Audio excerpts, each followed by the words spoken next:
వసుదేవసుతం దేవం కంసచాణూరమర్దనం దేవకీ పరమానందం కృష్ణం వందే జగద్గురుం. ఓం శ్రీ రాధాకృష్ణాభ్యాం నమః.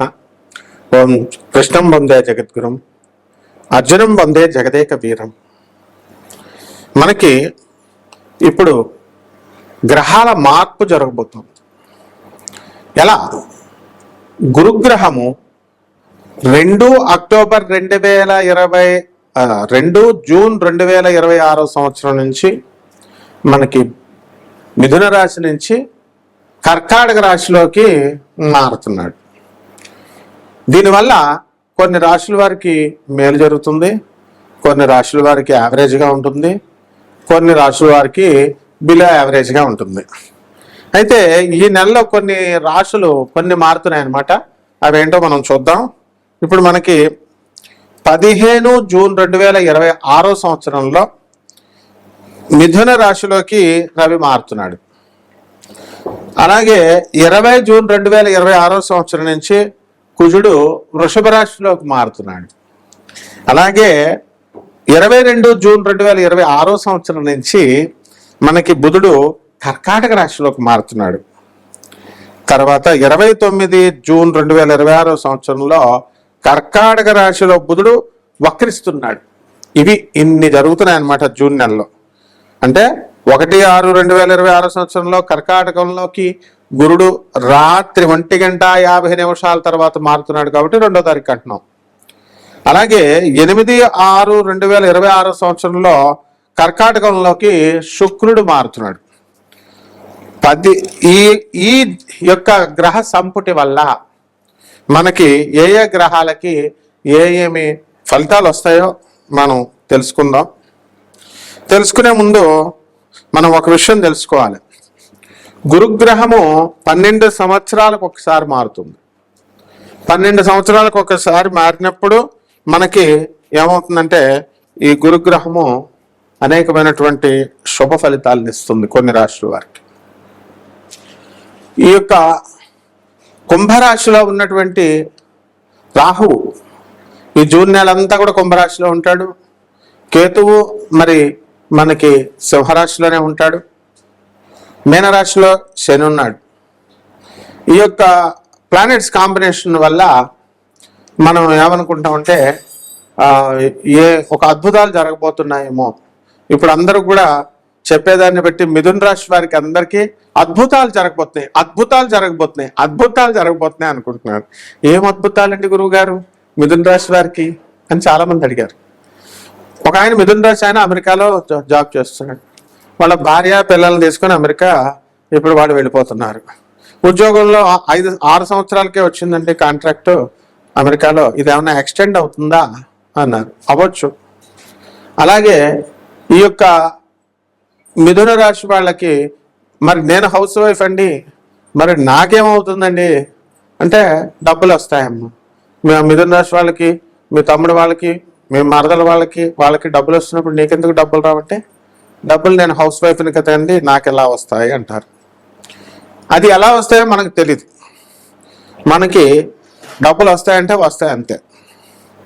మరి అది యూట్యూబ్లో చెప్పేటటువంటి జ్యోతిష్కులు కానీ, పీఠాధిపతుల రూపాల్లో ఉన్న వాళ్ళు కానీ, పీఠాధిపతులు కానీ, ప్రవచనకారులు కానీ వస్తాయంటే వస్తున్నాయి అంతే అని చెప్తున్నారు. కష్టపడిందే చదువు వస్తుందా? సాధనమున సమకూరు అని చెప్పారు. ధరణిలోన కష్టపడితేనే మనకి చదువు వస్తుంది, కష్టపడితేనే డబ్బులు వస్తాయి. కాబట్టి మీరు ఈ మాయా నుంచి బయటకు వచ్చేసేయండి. గ్రహాలు మారుతాయి కాబట్టి మనకేవో అద్భుతాలు జరగబోతున్నాయి. అలాగే మనకి సూట్ కేసులో లక్ష్మీదేవి డబ్బులు పట్టుకొని వచ్చేస్తుంది. ఇలా జరగవు. ప్రాక్టికల్గా ఉండాలి. మనం ఖచ్చితంగా మార్పు వస్తుంది. ఇప్పుడు మనకు వర్షం పడుతుంది అనుకోండి, ఆ వర్షాన్ని మనం ఆపలేం, కానీ అక్కడ గొడుగు వేసుకుంటే మన మీద పడకుండా అక్కడ వరకు మన వరకు మనం ఆపుకోవచ్చు. ఒకసారి స్వామి వివేకానందుల వారు ఆయన ట్రైన్లో ప్రయాణం చేస్తున్నారు. ఆయన పక్కన ఉన్నటువంటి వ్యక్తి ఒకడు అడుగుతాడు, ఏమండి మరి ఇప్పుడు భోజనం సమయం అయిందండి, లంచ్ సమయం, మరి ఎలాగ వస్తుందండి మీకు భోజనము అని అడుగుతారు. అడిగితే భగవంతుడు పంపిస్తాడు అని అంటాడు. దేవుడు ఎలా పంపిస్తాడండి అని అడిగితే, సరే అది అయిపోయింది. నాగ్పూర్ స్టేషన్ వచ్చింది. ఆ స్టేషన్ వచ్చినప్పుడు అక్కడ నరేంద్ర నరేంద్ర అని చెప్పి పిలుస్తూ వివేకానంద అసలు పేరు అనమాట నరేంద్రుడు. ఆయన వచ్చి ఆ పేరుతో పిలిస్తే ఇదిగో మీకు ఇమ్మన్నారు అని చెప్పేసి ఆ యొక్క మంచి మంచి చక్కగా పెద్ద పెద్ద క్యారేజీల్లో భోజనాలు ఇచ్చారు. ఎవరు అండి అని అడిగితే ఏమో మరి నాకు తెలీదు అని వివేకానందుడు చెప్తాడు. ఆ వ్యక్తికి పేరు కట్టుకొని రామకృష్ణ పరమహంసుల వారి భక్తులు, ఆ పరంపరలో వచ్చినటువంటి భక్తులు స్వామి వివేకానంద గురించి తెలుసు కాబట్టి తమ గురువు గారైనటువంటి రామకృష్ణ పరమహంసుల గారు తన భక్తులకు ఆదేశిస్తే స్వామి వివేకానందుల వారికి వచ్చింది.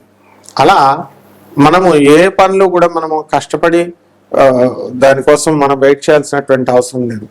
మనం చేయాల్సింది ఏమిటి అంటే భగవంతుడి మీద అపారమైనటువంటి విశ్వాసం, గురు పరంపరలో మనము ఉండాలి. ఆ గురు పరంపర దగ్గర ఉన్నటువంటి గురువులను అంటిపెట్టుకుని ఉండాలి. అప్పుడు మనకి ఆ గురు సిస్టమ్ వస్తుంది. పరమహంస యోగానందుల వారు, మా గురువు గారు అయినటువంటి పరమహంస యోగానందుల వారు మరి ఒక యోగి ఆత్మకథలను తర్వాత ఆయన మామూలుగా కూడా చెప్తూ ఉంటారు. ఏమని చెప్తారంటే గురువు అనేటటువంటి వాడిని భగవంతుడు డిజిగ్నేట్ చేస్తాడు, నువ్వు గురువుగా ఉండు, వీళ్ళని తీర్చిదిద్దు అని. అలాగే ఆ యొక్క గురు పరంపరలో ఉన్నటువంటి ఆ గురు సిస్టంలో ఉన్నటువంటి శక్తి మనకి అడ్వైస్ చేస్తుంది, మనల్ని ఎప్పటికప్పుడు మనల్ని సంరక్షిస్తూ ఉంటుంది. ఇది గురుడు ఎగ్జాక్ట్గా చేసే పనులు. కాబట్టి ఎవరెవరో 300 సంవత్సరాలకు ఒకసారి వస్తుంది, గురుడు మారిపోతున్నాడు.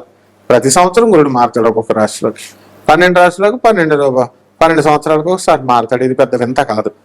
కానీ అలా మనకి ఏదో వండర్స్ జరుగుతున్నాయి, మీరు ఈ మాల వేసుకోండి, లేకపోతే ఈ సింధూరం పెట్టుకోండి, ఈ పూజ చేసుకోండి, ఆ హోమం చేసుకోండి, ఇలాంటివి ఏమీ అవసరం లేదు.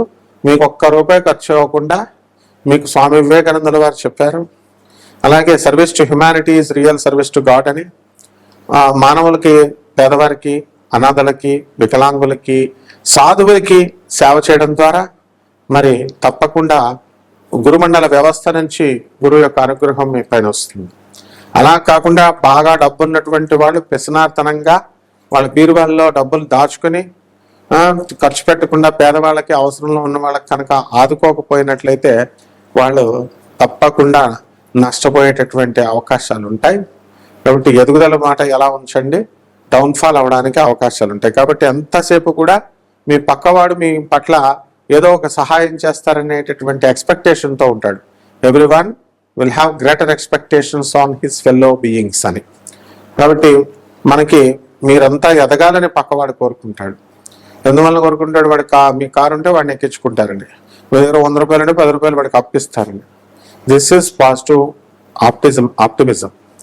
అందువలన ఇదంతా కూడా స్వామి వివేకానందుడు, జగద్గురు ఆదిశంకరాచార్యులు వారు, ప్రభాత రంజన్ సర్కార్, ఆనందమూర్తి గారు ఇలాంటి వాళ్ళు చెప్పేవి.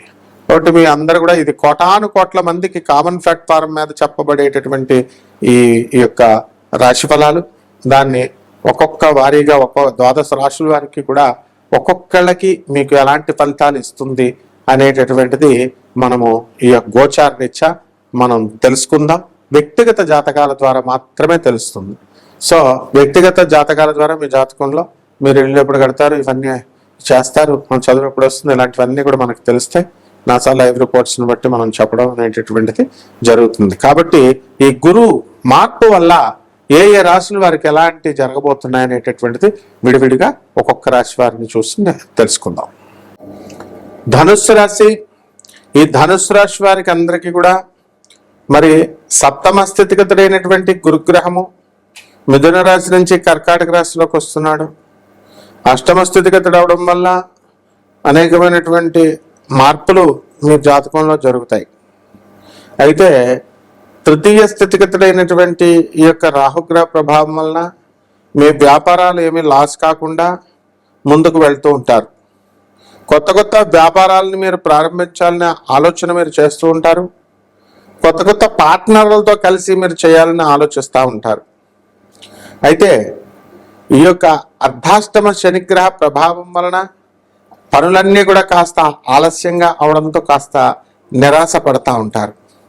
అయితే ఈ యొక్క పనులలో మనకి అమ్మకాల్లో మన ఫ్లాట్లు అవనియండి, స్థలాలు ప్లాట్లు అవనియండి, ఇతరత్ర వ్యాపార సామాన్ అవనియండి, ఇవన్నీ కూడా అమ్ముడవడంలో కొంచెం జాప్యం అవడం, లేట్ అవడం చూసి కొంచెం టెన్షన్ ఫీల్ అవుతూ ఉంటారు. అయినప్పటికీ కూడా మొక్కబోలని ధైర్యంతో మీరు పనులన్నీ కూడా చేసుకుంటూ ముందుకు వెళ్తూ ఉంటారు. అదేవిధంగా ఈ యొక్క అష్టమ స్థితిగతుడైనటువంటి గురుగ్రహ ప్రభావం వలన కొత్త కొత్త ప్రాజెక్టులు మీరు ప్రారంభించినప్పుడు ధనం అవసరం అవుతూ ఉంటుంది. దానికి ఇదివరకు మనం ఎంతమందిని అప్పులు అడిగినా సరే మనకి ఇవ్వనటువంటి వాళ్ళందరూ కూడా ఇప్పుడు ఇవ్వడం అనేటటువంటివి జరుగుతాయి అప్పులు. కాబట్టి ఈ రాశి వారికి అందరికీ కూడా అప్పులు ఇస్తారు. కాబట్టి జాగ్రత్తగా అవన్నీ కూడా తీసుకొని వ్యాపారాల్లో పెట్టుబడులు పెట్టండి, మంచిగా డెవలప్మెంట్ అనేటటువంటిది చేసుకోండి. అలాగే కొత్త కొత్త రకాల వ్యాపారాలు ప్రారంభించండి. కుటుంబం పట్ల శ్రద్ధ అనేటటువంటిది మీకు పెరుగుతూ ఉంటుంది. ఇంట్లో కాస్త మనశ్శాంతి లోపము అనేటటువంటిది స్పష్టంగా మీకు కనబడుతుంది. అన్ని వసతులు ఉన్నప్పటికీ కూడా, అన్ని సౌకర్యాలు ఉన్నప్పటికీ కూడా ఏదో విధమైనటువంటి బెరితి మీకు క్లియర్గా మీ లైఫ్లో అర్ధాష్టమ శనిగ్రహ ప్రభావం వలన కనబడుతూ ఉంటుంది. చిన్న చిన్న విషయాలతో ఆర్గ్యుమెంట్స్ చేసుకోవడము బయట, అలాగే మిత్రులు అవనియండి లేదా బంధువులు అవనియండి, వీళ్ళందరితో కూడా ఆర్గ్యుమెంట్స్, వాగ్వివాదాలు మీరు చేయకుండా ఉన్నట్లయితే చాలా బాగుంటుంది. అలాగే దూరపు ప్రయాణాలు మీరు చేయడం జరుగుతుంది. మరి బంగారము వెండి కొనేటటువంటి పరిస్థితి మీకు కనబడుతుంది. షేర్స్, ఈ యొక్క కమోడిటీస్, ఇలాంటి బిజినెస్లు ఏవైతే ఉన్నాయో అటువంటివన్నీ కూడా వాటిల్లో మీరు లాస్లు అయినప్పటికీ కూడా, ఎంతమంది వద్దని మీకు చెప్పినప్పటికీ కూడా మీరు ఆడుతూ ముందుకు వెళ్తారు. అయితే చెడ్డ స్నేహితులు మీకు వద్దన్నా సరే మీకు వెంటనే వాళ్ళందరూ కూడా జమ కొడతారు. ఈ ధనుస్సు రాశి వారికి పరిహారాలు ఏమిటంటే, అష్టమ గురుగ్రహ ప్రభావం వలన మనకి గురు జపం చేసుకోండి, గురు స్తోత్రాలు చదవండి.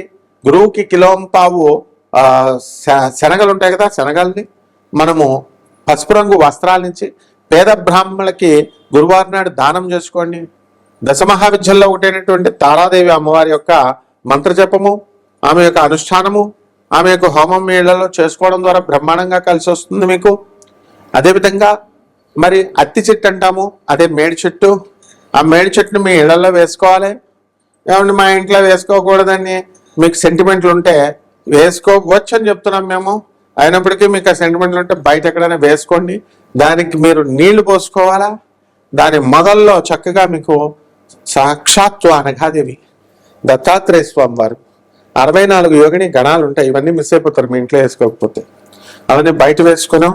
లేకపోతే మీరు దానికి చక్కగా ఏ విధంగా అయితే తులసి దేవికి ప్రతిరోజు పూజ చేస్తూ ఉంటారో ఆ విధంగా ఈ యొక్క మేడి చెట్టుకి ప్రతిరోజు కూడా మీరు నీళ్లు వేసుకొని పూజ చేసుకోవడం ద్వారా అద్భుతంగా మీకు కలిసి వస్తుంది. గురు చరిత్ర పారాయణ చేసుకోండి. గురుదేవుడైనటువంటి దత్తాత్రేయ స్వామి వారి యొక్క అనుగ్రహం మీకు లభిస్తుంది. బ్రహ్మాండంగా ఉంటుంది. శోభమస్తు.